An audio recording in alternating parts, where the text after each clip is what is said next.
rà soát tận gốc, xử lý việc bôi nhọ hình ảnh đồng bào dân tộc.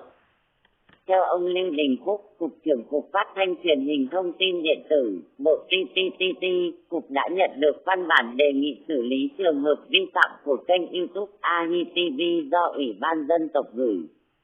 Về việc xử lý kênh này, ông Phúc cho biết Cục đã cho rà soát và xử lý ngay, cho bóc gỡ các clip vi phạm. Tuy nhiên, khi hạ xuống thì một số clip lại được tiếp tục đưa lên. Hiện Cục đang tiếp tục rà soát nhằm xử lý triệt để, tận gốc. Kênh YouTube AhiTV hiện đã ẩn hết nội dung. Tuy nhiên, các clip có nhãn AhiTV của nhóm thực hiện AhiTV này vẫn còn nhiều trên mạng, tuy ở kênh khác là YouTube Mường Thanh TV và trên Facebook AhiTV.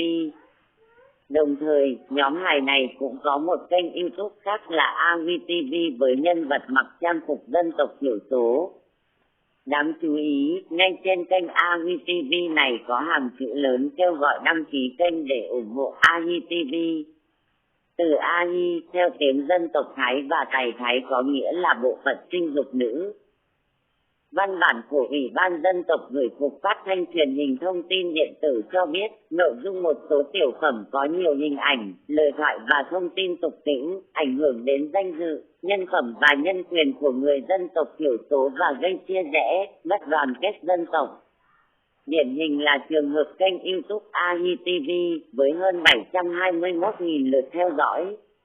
Tin liên quan, thêm, hoàn tác.